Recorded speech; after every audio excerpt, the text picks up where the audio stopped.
Happy Hump Day, I think. Hump Day. Yeah. It is. Happy Hump Day, March 22nd, which is insane. Like, where did March go? It's also Fed rate day.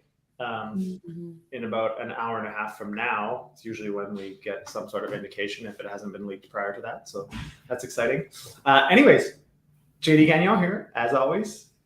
My good friend Kiara. Hi. How you doing? I'm great. I'm so excited for our news today because it's all over the place. What do we got? Like yesterday was almost a slow news day, and somebody decided they had to make up for it today. Somewhat in just creating FUD headlines, and somewhat by having a bunch of shit happen. I think they actually took the cue from you saying yesterday was a slow news day, so everybody was like, "Shit, we better keep Kiara happy and make sure Go FUD Yourself goes off without a hitch." So let's have some more SEC subpoenas. Let's see what's happening with gold. You know, we'll talk about Eats Chapella, the new couple's name for our upcoming updates. We'll continue talking about the crypto arms race and Russia. It'll be a very exciting news time. Are you ready? Are you ready for that? Let's do it.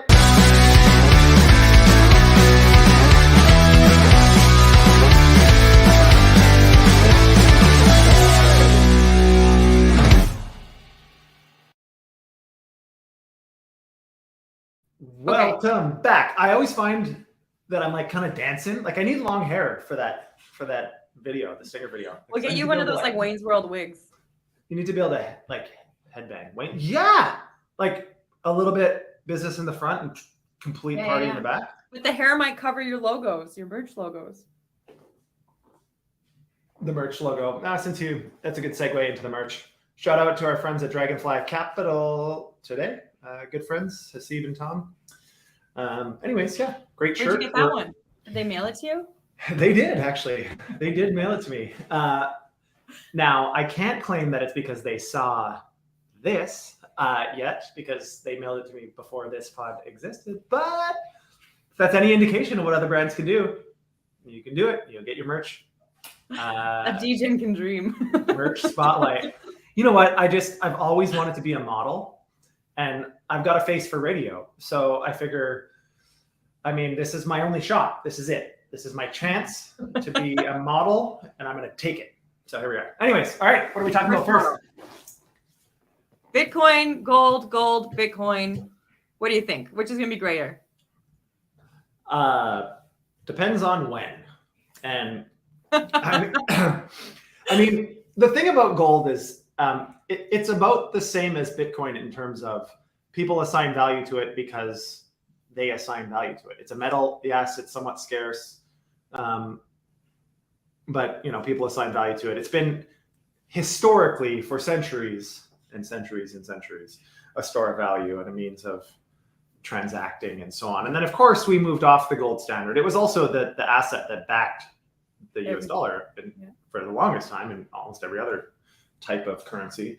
And then the governments went bananas, which we've all been the benefactors of. Like we say bananas, it's easy to say that, but I mean, explosive economic growth over the last 40 years is due in no small part to fractional reserve banking and the other types of monetary policy that federal governments have been able to employ since we went off the gold standard. But it's also led to a lot of the complications that we have today.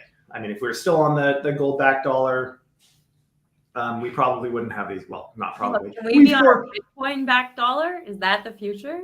Yeah, let's do it. Yeah. Bitcoin back dollar. But honestly, so gold, I think gold is still going to be around to stay. It's physical. You can touch it. You can bury it. You can put it in a safe somewhere. You can do all these things with it.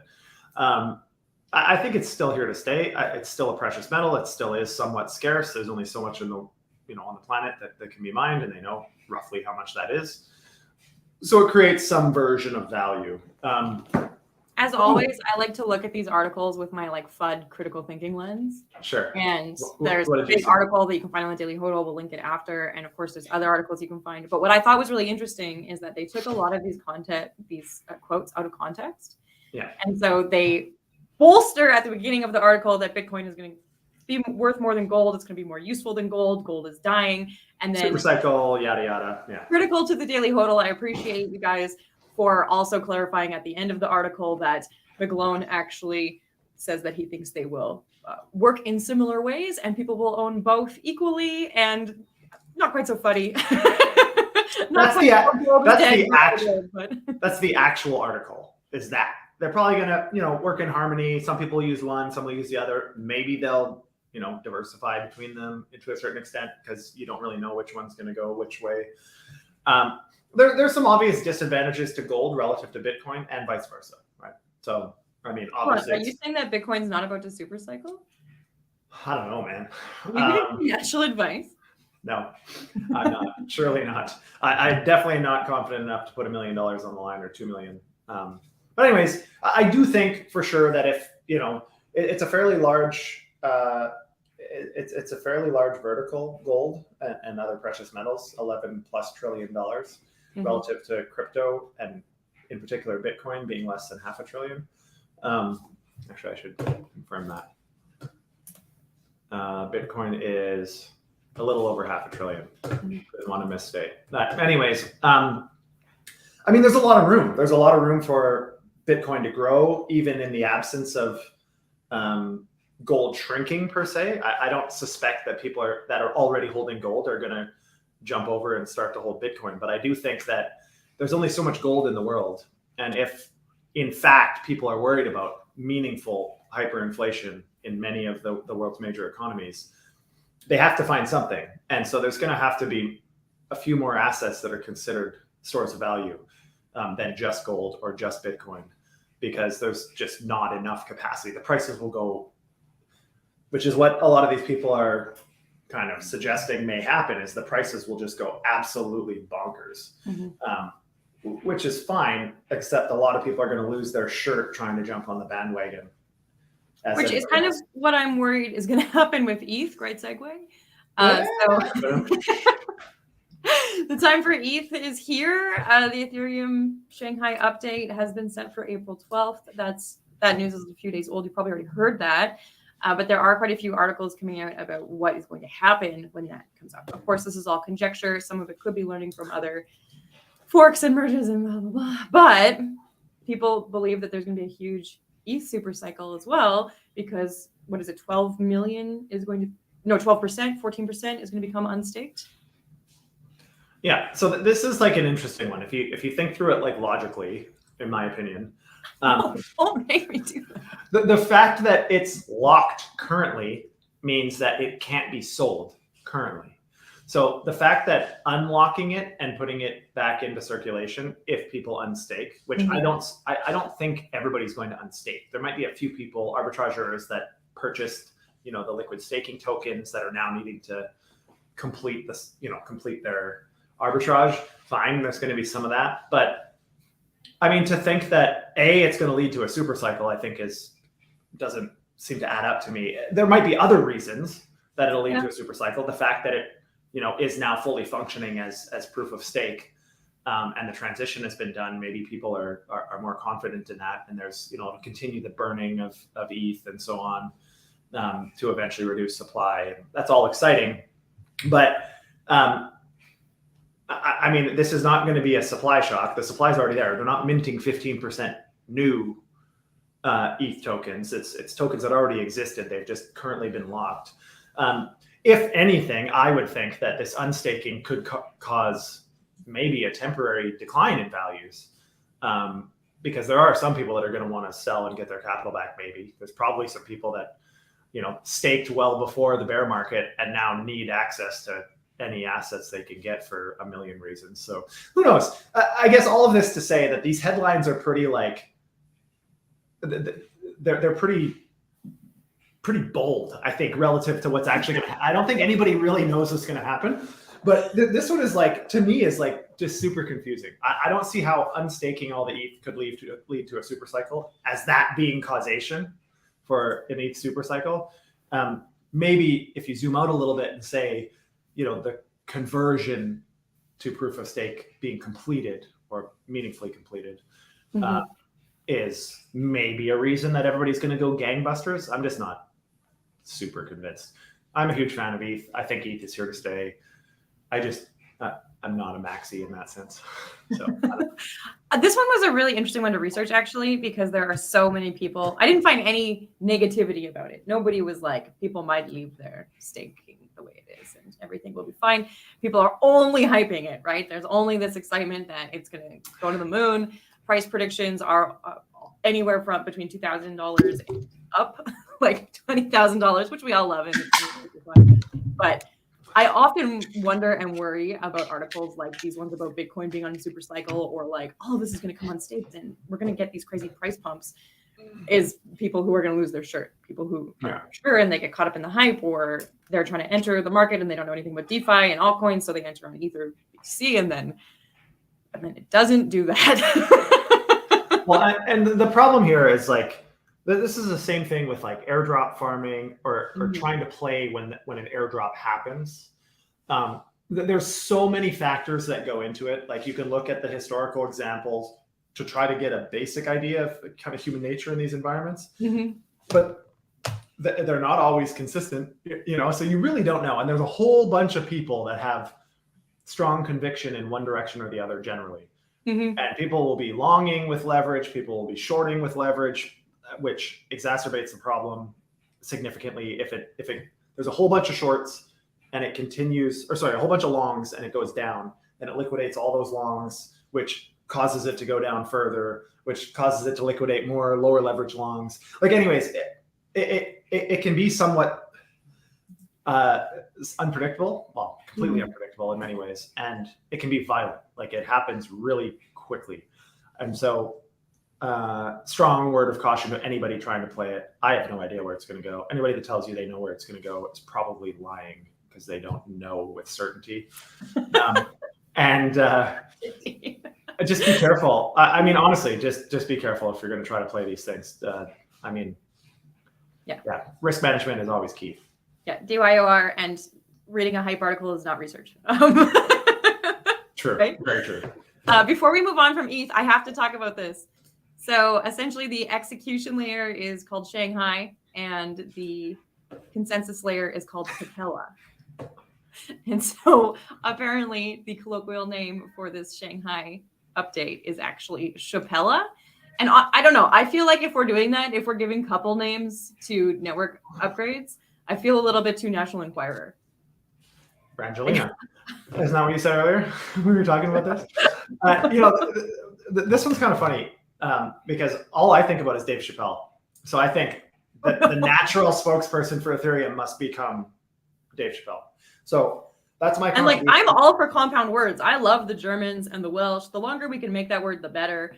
But Chapella, it's really soft sounding. I don't know. It just. I can just see all the Dave Chappelle memes. I can just see it. Like that's where I think this needs to go. Okay, we're gonna take that off. I'm gonna make a bunch of Chappelle memes today. Tag him, see if he wants to come on and talk about Chapella.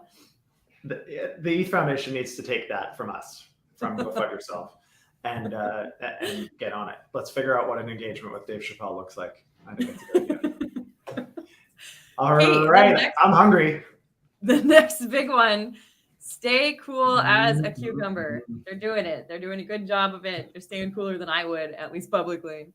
I just listed every crypto publication because they all are identical articles almost.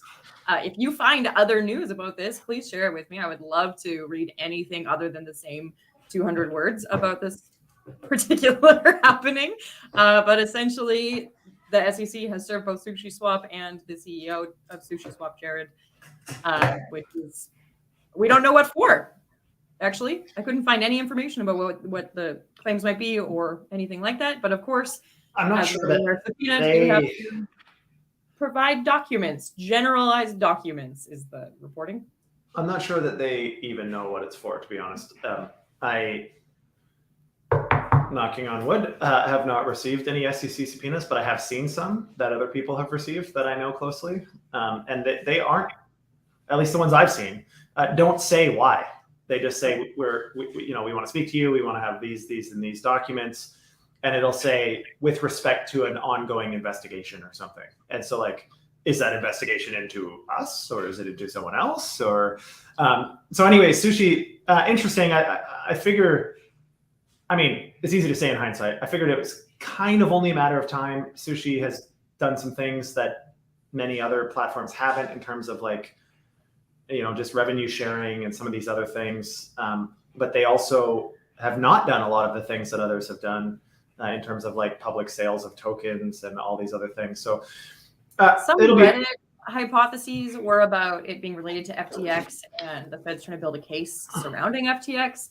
So I mean, that would be a relief. I'm not sure how Sushi would corroborate any of that stuff, because anything in terms of like identifying Alameda or FTX's trading activities is all on chain anyways. Like you don't need a subpoena. Like they will not have any additional information about that, unless the only thing I can think is unless when they did some of their subsequent fundraising later on, if maybe FTX or Alameda was involved, if maybe they have some weird warrants or something that they're trying to get at the bottom of. I really have no idea. But Sushi, I mean, to their credit, they've developed a lot of stuff. It's also been a point of contention is that they're doing a lot of different things. Mm-hmm. But they have a strong developer community. They're very like DeFi oriented. They're probably the strongest team focused on not strongest team, but they're of all the major players in the space, they're super focused on like all decentralization, all DeFi, etc. So anyways, we'll have to see. I want to note that they put together a budget and they put it in a separate wallet, and I don't know, it's kind of a good lesson learned. Legal defense, how much it has cost, and they have a plan. I appreciate when they have a plan.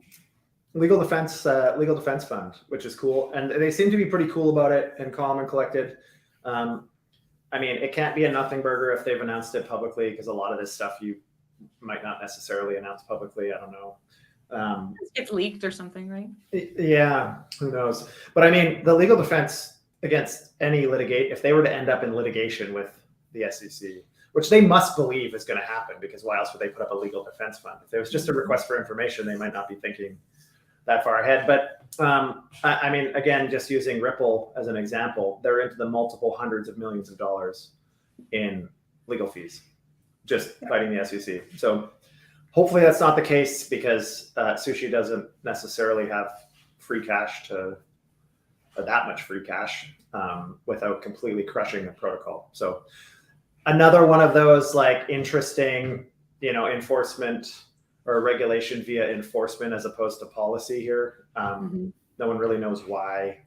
I mean, there's also speculation that Lido had received a subpoena from the SEC also, and then of course the speculation train takes off behind that. People are watching all things on chain, who's selling what, who's moving what from Lido. But I mean, there's non-zero chances that the SEC is really starting to go after some of the larger names and the larger participants in the space here. Again, in my opinion, it's the exact opposite of what they should be doing. Because again, you can't just run around penalizing these people without creating a path to being on the right side of whatever they think they want from everybody, which isn't, in my opinion, the exact same as the current securities laws as they currently stand. It's very difficult to abide by some of the particulars. Now, what's going to come of this? Who knows? But obviously, we'll be following this closely. Sushi is an important piece of crypto right now, crypto ecosystem. So hopefully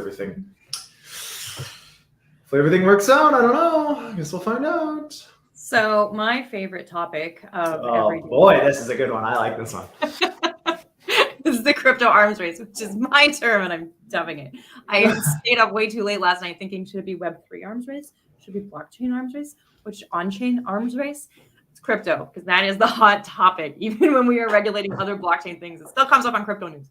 But this is interesting because it really is aligning crypto with fiat and with monetary systems.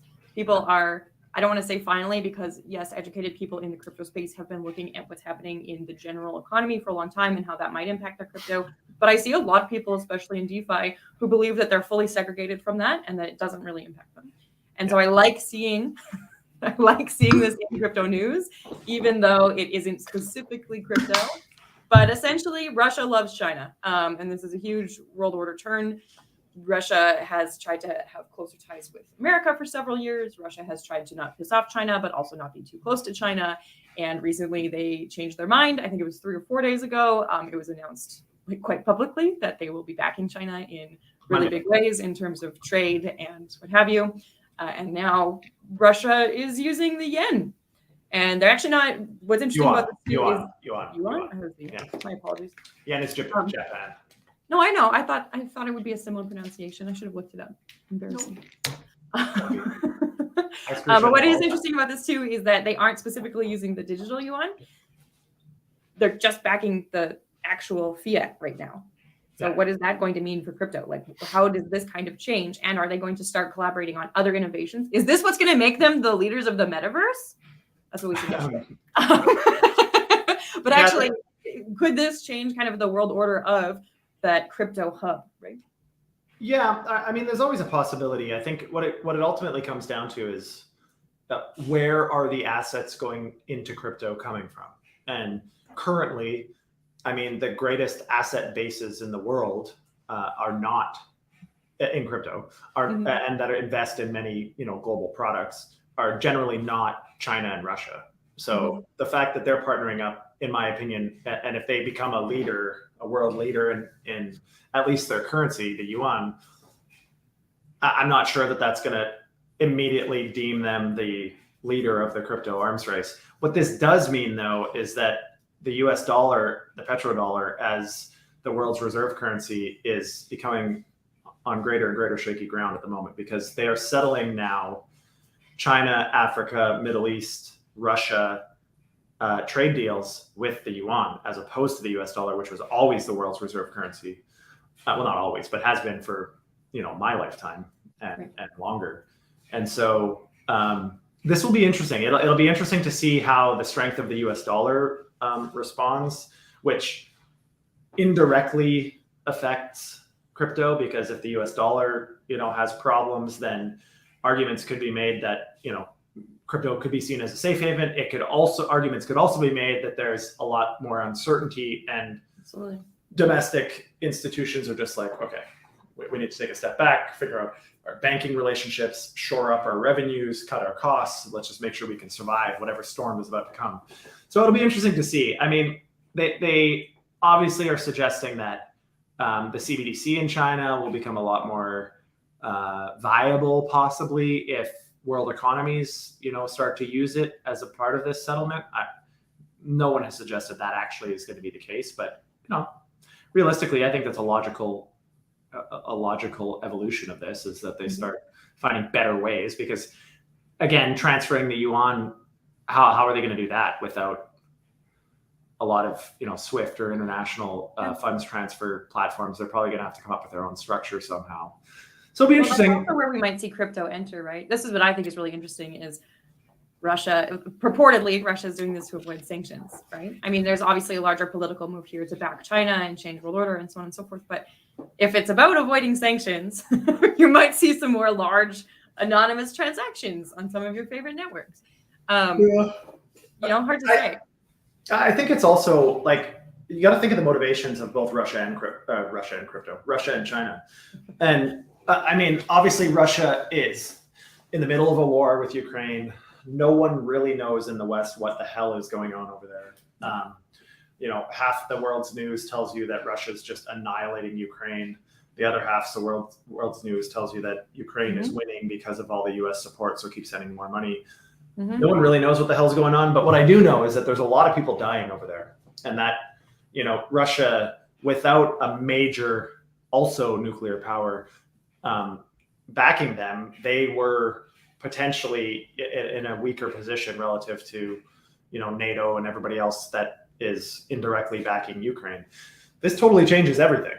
And the US, anyways, maybe we don't need to get into geopolitics or Maybe that's too far from crypto. Yeah. Take a moment for all the people who are suffering in these wars that we so far have managed to, at least in our home offices, not be overly impacted by. And maybe a term like arms race is a little too tongue in cheek for when we actually talk about Russia. But that we kind of went in a direction I think a little different than the article. But it'll be interesting to see what happens. I think it's unfortunate. Your thoughts have to go out to all the people on all sides of this that are innocent. I mean, there's a lot of civilian damage that's happening, and there's a lot of people that are being forced to fight on both sides that die for these things. It's very strange. But there was kind of some positive things that came out of the announcements that they made in terms of trying to find a peaceful resolution to this war and a few other things. And China obviously is suggesting that instead of being an inflammatory partner, they're trying to be the one that hopefully calms the situation. We'll have to see. I mean, it's a really unfortunate situation with a lot of significant and long-lasting potential impacts. So we'll have to see. Let's see what happens. I appreciate the hopefulness that you're bringing to the conversation. Genuinely, it can be something difficult to be hopeful about. Right? Yeah, absolutely. I mean, it's easy for me to say sitting over here and not fighting and not having bombs go. And also, obviously, the rest of us don't want to see a world war. And no shit. Right? Be fine without that. I really don't think anybody wants to see a world war. Like, I mean, the risk, especially with the sophistication of munitions now, is would be catastrophic. Like the old thing, well, the world war will never be fought on American soil. Sure, but all of these other continents could reach American soil with their weapons from their home place now. So it's a totally different dynamic than anybody's ever seen before in a global conflict. And it would just be really unfortunate. Anyways, end on a different note. I was just going to say one other piece of FUD, or maybe not FUD, but stuff that can really get people, worked up about is this CERTIC report. And I mean, we talked a little bit yesterday about, I said billions. I didn't have an exact number. So thank you for bringing this in. Now we do. Again, this is somewhat of an estimate, of course, but 3.7 billion in losses is a lot of money.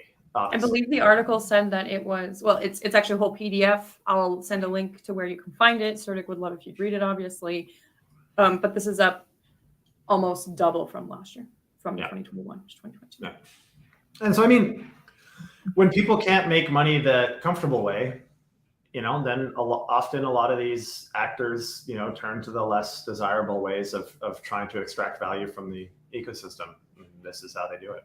And one thing that I wanted to sort of feel out is what is the percentage of this within the whole ecosystem? And I wasn't able to find any stats that I could actually validate about the size of the crypto ecosystem, including altcoins. Yeah. So it's not it's trillions, right? It's not like this is. If you look at, if you go to DeFi Llama, they have a locked value. Maybe we'll bring it up on Friday's episode. But there is a way to track it. It's an unfortunately high proportion because again, what happens is these exploiters generally don't exploit small protocols; they exploit big ones. If they can, ones that have a decent amount of locked value. There's a few other reasons just worth noting why this has increased over 2020 and 2021. I think the values just got so big that there was just a lot more deposited locked value at the beginning of 2022 also. And so just as a function of all the prices going up, right? The same raw number of the coins or tokens are in these protocols, but the value of them at the time of the hack was significantly increased relative to times prior. And I mean, so that's part of the reason. I don't think the space is becoming less secure. I think if anything, it's becoming much, much, much more secure over time. But again, the nefarious actors are becoming more sophisticated. So absolutely. On that note, Kiara, go FUD yourself. Hold on. This time you cut me off. Oh, I want to plug RBL very quickly here because we also release a scams report each quarter. And about halfway through 2022, we found that nearly 40% of all listed altcoins on major dexes were scams. So people were doubling up the ticker token and that kind of thing. And so I just want to say that this 3.7 billion is in massive losses. This is in reported losses through a security firm like Certic, but it does not account for your individual getting rugged, fake bridges, buying the wrong token bullshit. But quarterly, we talk about that. So check that out on our website. Make sure to check it out, roamblockchain.com. Anyways, like, subscribe, share, do all that shit, click the bell, punch the screen maybe, I don't know, whatever it takes to keep us in your consciousness. And we will see you tomorrow and every day, 12:30 p.m. Eastern, right here. Go find yourself. Oh, tomorrow you have a guest. Oh yeah, we got a guest tomorrow. Can't tell you who though. It's a big surprise. No, we're not telling them. They have to tune in to watch to see who it is. All right, well, go find yourself. All right. Have a great day.